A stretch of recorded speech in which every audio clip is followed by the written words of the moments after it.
be intentional about the life that you want to create and build your business around it. And then for the time that you are able to work and you've carved out that time, stay focused. Do whatever you have to do to stay focused. So if that means, like I said, figuring out the time of day that works best for you, then do that. You have complete control of this business thing, and I can't wait to see how far you take it. Hey, and welcome to the Ambitious Bookkeeper Podcast. I'm Serena Shoup, CPA, a mom of 3, and I've been running a virtual bookkeeping business from my home since 2017. You are in the right place if you are a bookkeeper, accountant, or an accounting student, and you believe and know in your heart that your purpose is bigger than sitting in a cubicle. If you're ready to learn some actionable tips and strategies for starting and growing your accounting business, then I hope you stick around.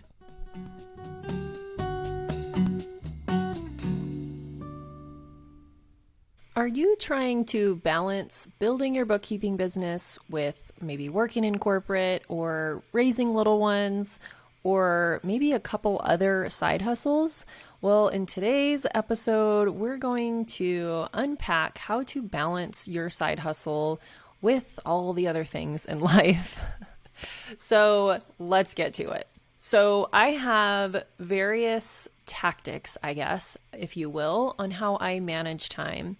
And one of the greatest, most effective ways that I have managed time is not time blocking or any of those fancy things, but mainly just being really intentional about how I want to spend my time and the goals that I have. So I'm going to probably go through this in a fairly disorganized manner, but I'm going to start with one of the best tools that I have found for balancing and integrating life and this business. So in case you're new around here, I have been running my bookkeeping business mostly from home since 2017. And through all that time, I have only worked in my bookkeeping business under 20 hours a week, if not closer to 10. As you know, if you're listening here or watching this, I also run a brand called the Ambitious Bookkeeper, and I spend 10 to 15 hours a week on that. So with my two businesses combined, I'm generally working under 20 hours a week. There are times when I work 30 hours, depending on what's going on, maybe at year end or when we're in a launch for the Ambitious Bookkeeper.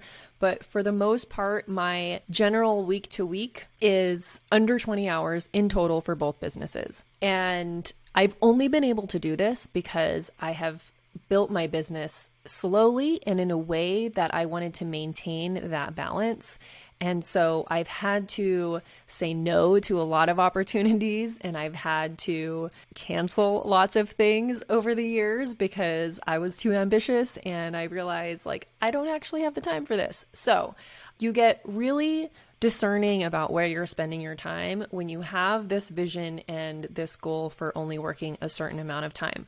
So let's get to my favorite tool, and that is the Passion Planner. So every week I sit down on either a Sunday night or a Monday morning. Most of the time it's on a Sunday night or sometime on Sunday.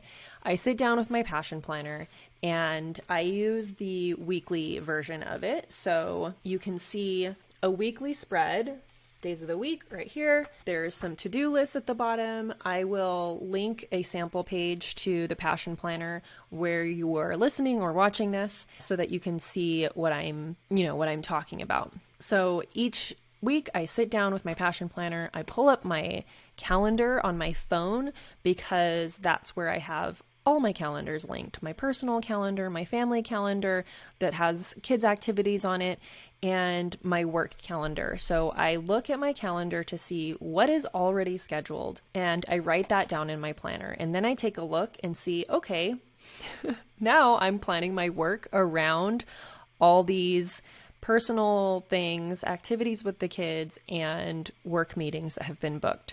Now, when I first started doing this, I was definitely overbooking myself, and I became highly aware of that very quickly by just having that week at a glance written down, and just the act of having to write down I have all these back-to-back meetings on this day and that day and this day. And so I started re-zhuzhing my calendar and only allowing people to book meetings with me on certain days of the week. So I always had at least one day in the middle of the week, preferably a Wednesday. So if you've listened to this podcast before, you're probably thinking like, you've already talked about this, Serena, because I have.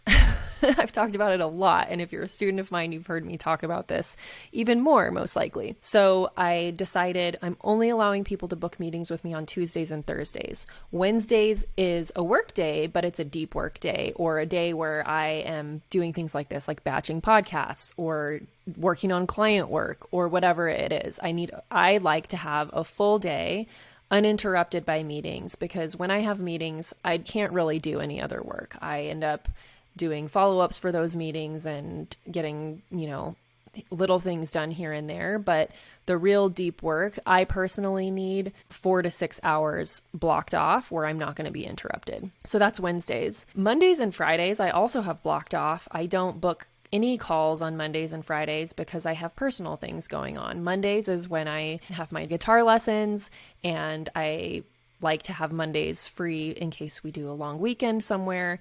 Same with Fridays. My kids get out of school early on Fridays. Now we're in the summertime, so hoping to do some weekend trips or whatever, right? So technically, my work days are Tuesday, Wednesday, Thursdays. However, I say that I have Mondays and Fridays blocked off for personal stuff, and that is mostly true, but sometimes I still work on Mondays or Fridays when I need more deep work days. So there's that. So I sit down on Sundays, I organize, I write in everything that is already scheduled on my calendar. And the first few times that you do this, you're probably going to realize that you're also overbooking yourself, because once you see how many meetings you have and appointments and other things going on, you start to visually see the amount of time that you have in your day to work. And then you start thinking, okay, well, I have 10 clients that I have to do work on. Like, when am I going to fit this in? So it forces you to get real about how much time you actually have in your schedule, where you're able to work. And then when you start like really thinking about like, when am I most productive, and fitting that into your calendar, and maybe moving when you're allowing people to book meetings with you, that's something that you should also do. So I'm a huge proponent of figuring out what works best for you. Like, when are you most creative? When are you most productive? When do you have quiet time that you can do the deep work and knock out things and be more efficient? Because that's when you want to schedule that time. And then the meetings, you can schedule around that. So that's the best tool for me that I have found, because it helps you set up that habit. And you also have to like make it a habit, right? You make a ritual out of it where you sit down every Sunday or Saturday or whatever for an hour over coffee, you do your calendar, and it feels so nice to go into the next week knowing everything that you have and knowing that you have enough time to do everything. It enables you to just feel more relaxed about everything and less overwhelmed. However, if you are overbooking yourself, you will go into those weeks overwhelmed, but at least now you have the clarity and you can do better next week. And so I highly suggest that if you're not using a scheduler like Acuity or Calendly, where you're able to block off days and only allow people to book on certain days, I highly recommend that you do that. That's going to be a game changer. In Acuity, I'm sure Calendly has the same feature as, like, for instance, this summer, my schedule is very sporadic with kids and activities and things. So I've already gone through the next 3 months in Acuity and made myself unavailable on random days. So I have the days where people can book with me because I know I'm going to have childcare. And then the rest of the time, it's blocked off. So if you haven't done this yet and you're listening to this, I think this is airing in June. So hopefully you've already done this for the summer. But if you haven't yet, stop what you're doing right now. Block off your calendar. Make sure that you are able to accommodate your lifestyle for the summertime, whatever it may be, around your work, or your work around your lifestyle rather. Okay, so favorite tool, Passion Planner. I'll link that in the show notes so that you can grab yours. Like I said, I do the weekly one and I do the medium size. It's big enough to write in. It's not too big. It's not like the size of an actual 8.5 by 11 notebook, but it's not like a wallet size.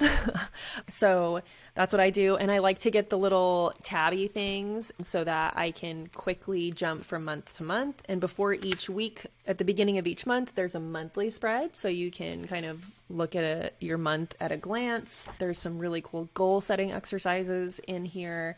I just love the Passion Planner.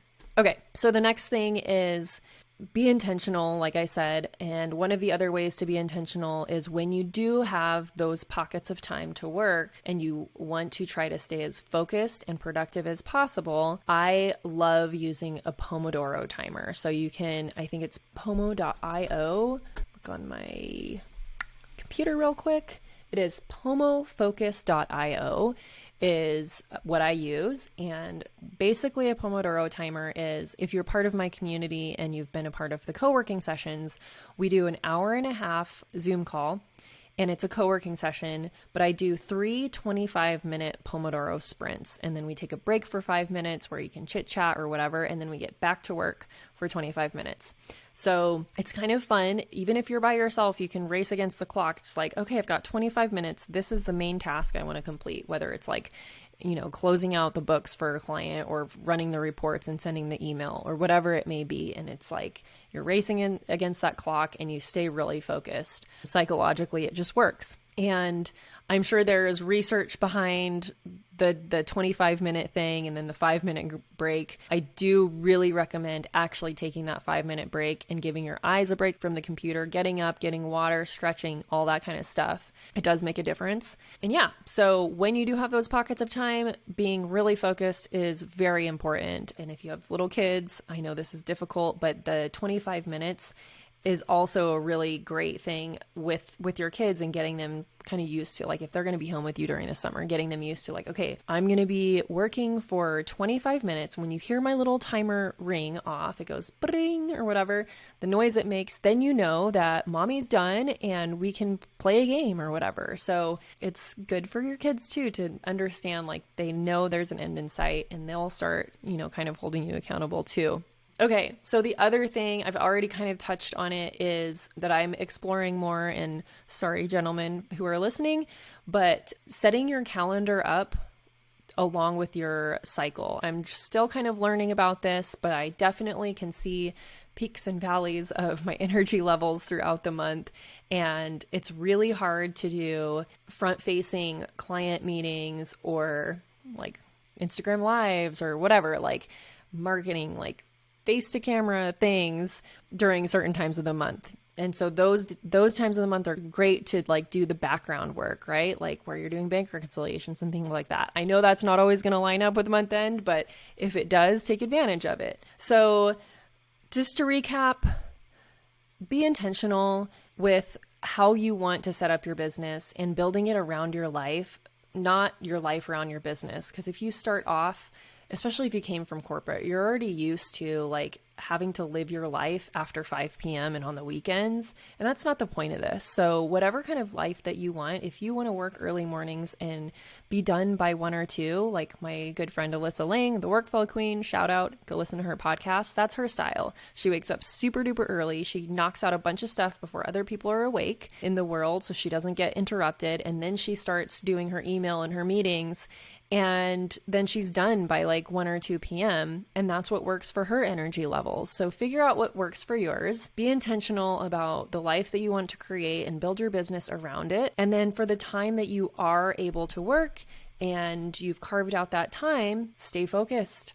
Do whatever you have to do to stay focused. So if that means, like I said, figuring out the time of day that works best for you, then do that. You have complete control of this business thing, and I can't wait to see how far you take it.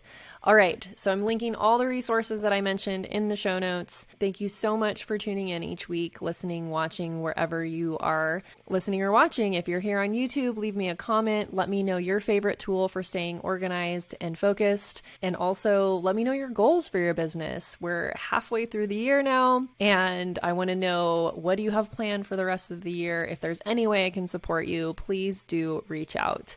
All right, we'll talk to you next week. Thank you to everyone who helps make this podcast possible.